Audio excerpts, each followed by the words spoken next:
Ton rouge. Ok, au top. Alors du coup, présentation de l'agence SEO Monkey. Déjà bienvenue. Bienvenue. Et puis l'idée c'est vraiment de vous expliquer un peu qui on est et les objectifs pour les mois à venir. Donc SEO Monkey, ça existe depuis 2 ans. Et ça s'est bien développé là depuis 1 an. Donc on a eu à peu près 40 marques accompagnées. À l'origine, on faisait tout ce qui était marketing digital, Facebook Ads, Google Ads, etc. Et aujourd'hui, on s'est vraiment focus sur le référencement naturel, donc de l'acquisition organique, donc qui est un process bien particulier. Et donc on ne fait plus autre chose que ça, on fait que du référencement naturel. Aujourd'hui, on a 20 clients récurrents, comme vous les avez vus. Donc c'est des clients qu'on accompagne sur le long terme. Mais bien qu'on soit sans engagement, normalement, ils continuent à travailler avec nous sur le long terme. D'autant plus qu'on fournit un service de très haute qualité, sincèrement, par rapport aux autres agences et aux freelances.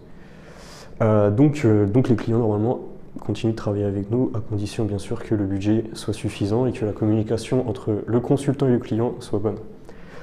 Donc aujourd'hui, on est 8 collaborateurs depuis peu. L'idée, c'est de continuer à se développer, parce que forcément, plus il y a de clients, plus il y a de consultants. Donc c'est le modèle agence, c'est vraiment un modèle qui fait qu'on peut se développer en termes d'équipe assez rapidement. C'est pour ça que la quincaillerie sont aussi nombreux d'ailleurs. Et aujourd'hui, notre chiffre d'affaires annuel est 240 000 euros, ça fait 20 000 euros par mois. Donc ce qui est assez sympa, c'est que c'est un modèle qui est récurrent. Donc ça nous permet aussi d'avoir une vision un peu sur le long terme, on ne fait pas du one-shot. Et donc c'est plutôt sympa. Donc les clients qu'on accompagne aujourd'hui, on a un process, on a une façon de travailler qui est très adaptée à l'entreprise moyenne, TPE, PME. Ça peut être aussi des grandes entreprises qui ne sont pas digitalisées. Donc en fait, quand on arrive dans une entreprise où il n'y a pas des pôles digitaux, on est très bon, parce qu'en fait, on sait faire décoller un site de zéro. Le grand compte, c'est un peu différent, on est en train de se développer dessus, et l'objectif, c'est vraiment de réussir à travailler sur du grand compte, parce que c'est clairement ce qui va aussi nous permettre d'avancer plus sereinement. Parce qu'un grand compte, ça a plus de budget et on peut travailler avec eux sur le plus long terme, et on peut également faire des projets plus ambitieux. Et donc le process est un peu différent, on est en train de l'adapter, on fait moins d'opérationnel pour le grand compte, on va plus faire du conseil. C'est pour ça qu'on met en place également des journées, on vend pour les grands comptes notre temps à la journée, alors que pour les TPE-PME, on va plutôt vendre aux actions. Donc par exemple un article de blog X euros, le grand compte on va plutôt faire une journée X euros. Donc ça c'est quelque chose qu'on va essayer de développer sur les mois à venir. Notre organisation aujourd'hui, bien qu'on soit tous les pôles ne soient pas totalement remplis, l'idée c'est vraiment de se développer sur ces 3 pôles. Donc le pôle grosse qui est le pôle sales, en fait le pôle vente, le pôle qui va chercher des clients.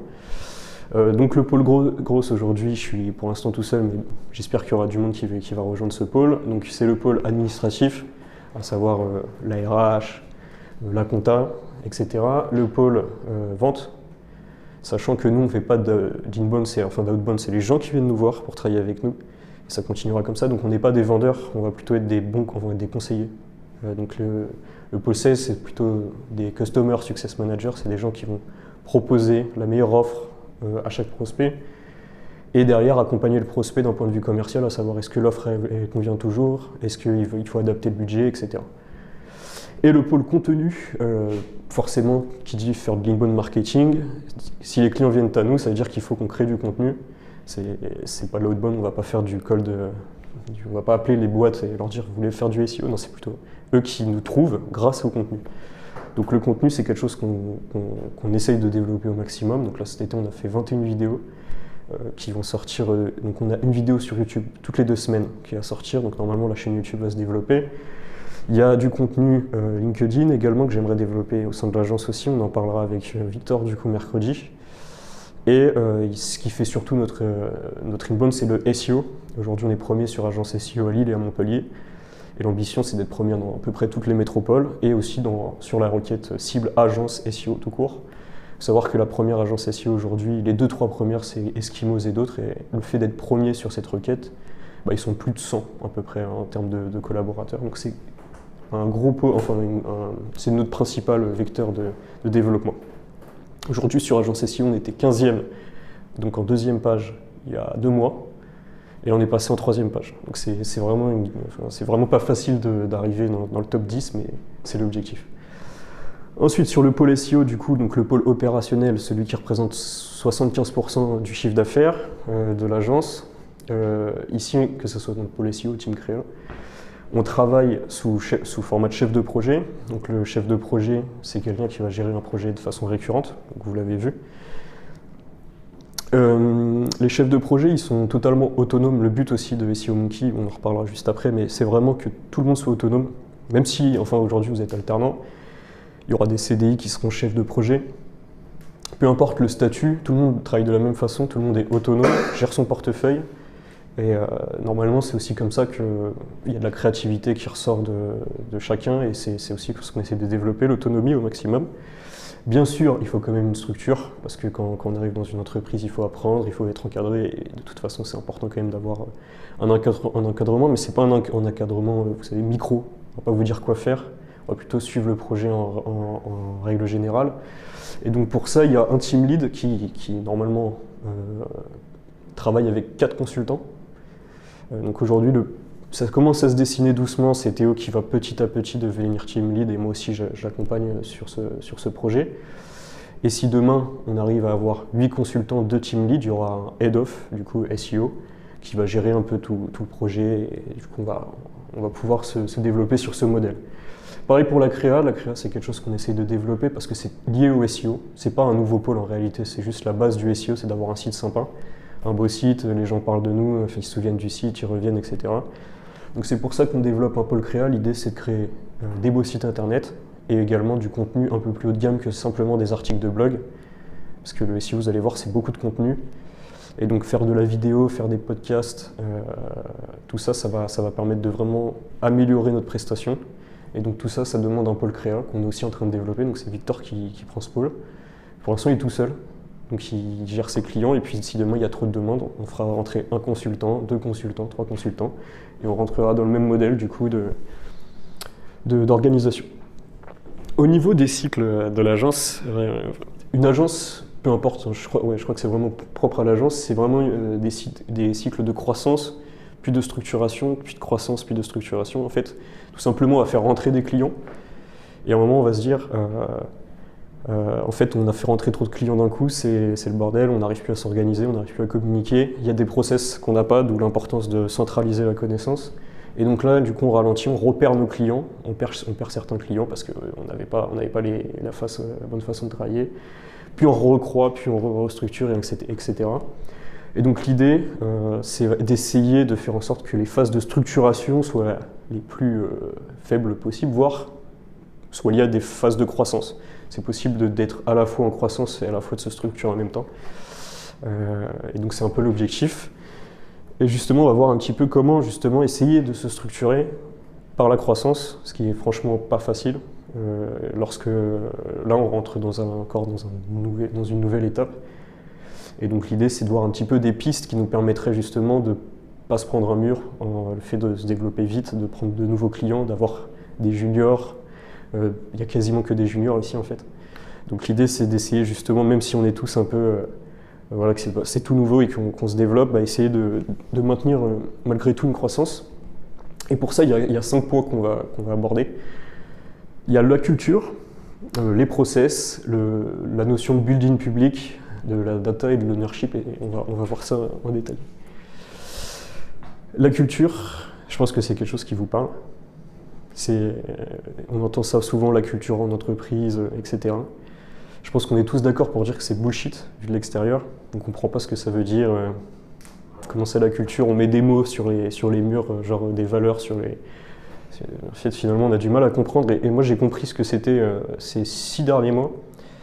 C'est plus un état d'esprit commun. C'est plus un quotidien. Donc, c'est pas des mots, même si on a mis des mots sur les valeurs.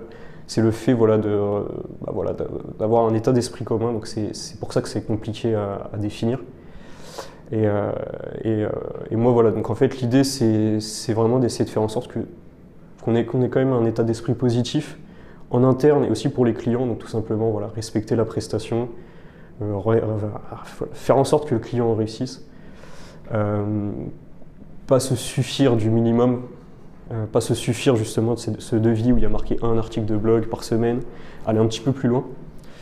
Et donc ça, c'est une culture que j'ai ressentie ces derniers mois, le fait de bien gérer les prestations alors qu'on était tous juniors. Donc c'est bien, la culture elle se met en place grâce à vous en fait. C'est pas les mots là ici qui vont créer la culture. Bien qu'on a quand même essayé de mettre 2 mots. Donc une valeur vers le client qui est l'engagement.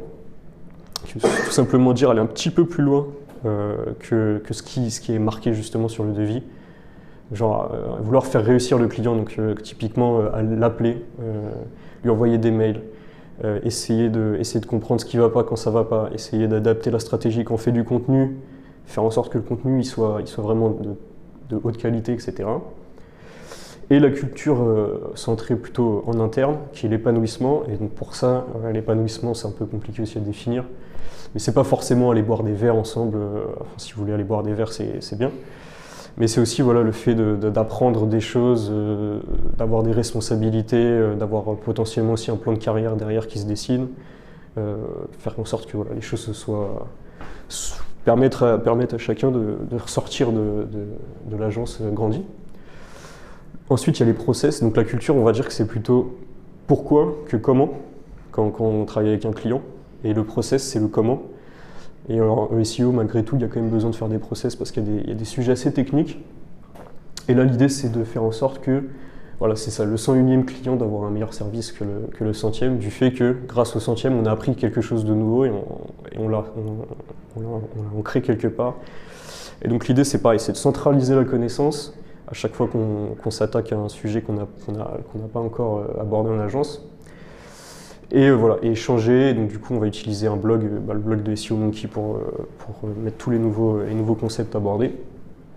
Et voilà, donc le process, hein, c'est un mot qui est un peu, c'est clairement quelque chose qui est un peu carré. C'est pas comme la culture, c'est quelque chose de, mais il faut le faire parce que c'est ce qui permet d'apprendre.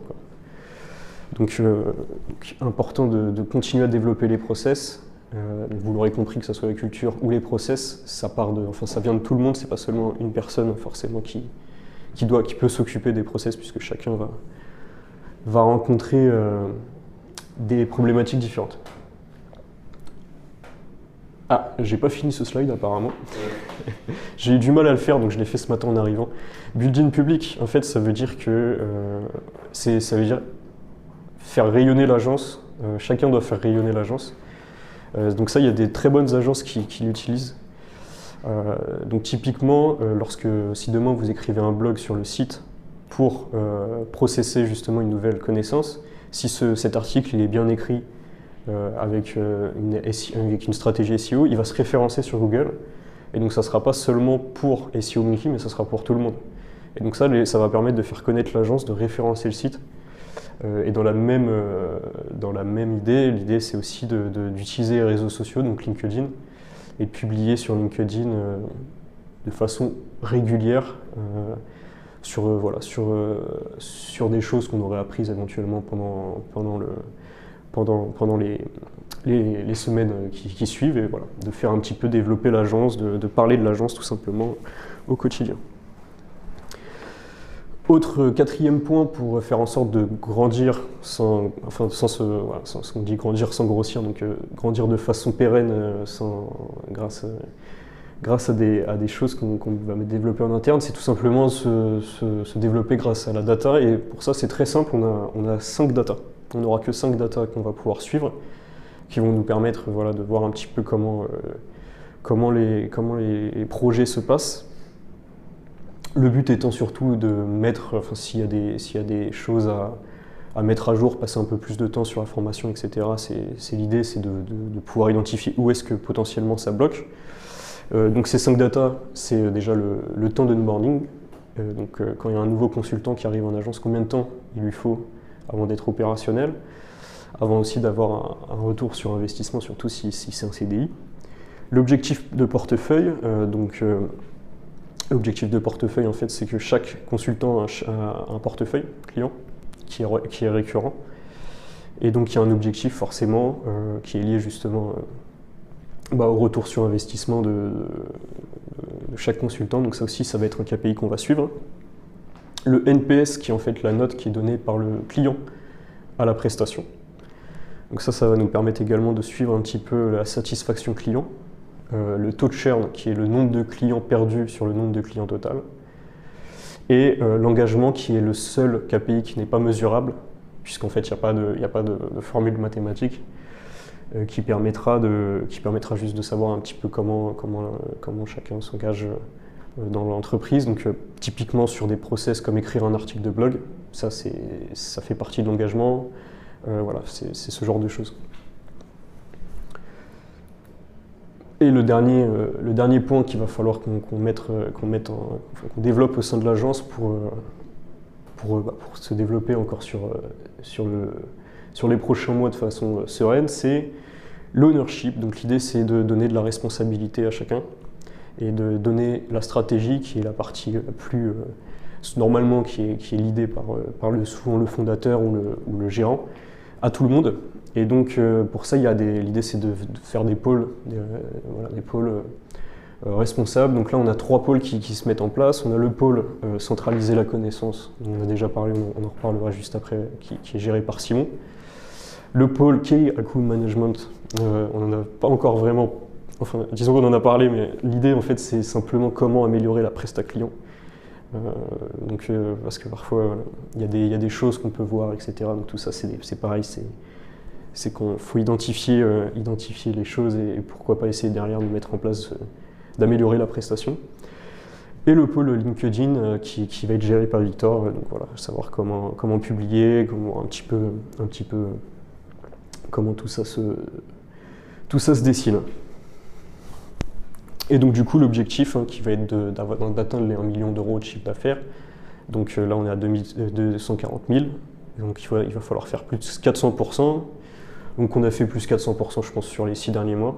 Donc c'est sûrement faisable de faire plus 400% sur les 12 prochains mois.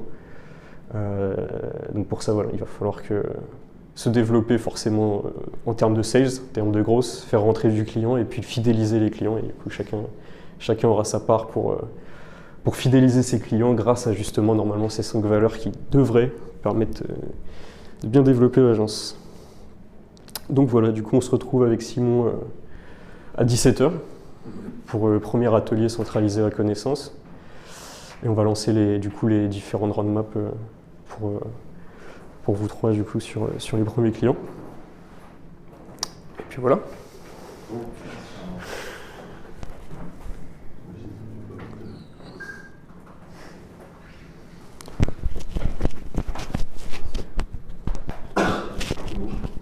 Top.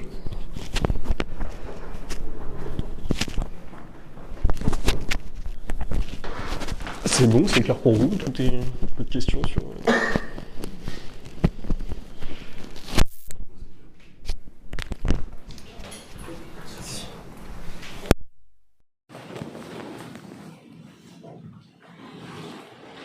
J'espère que ça va aussi.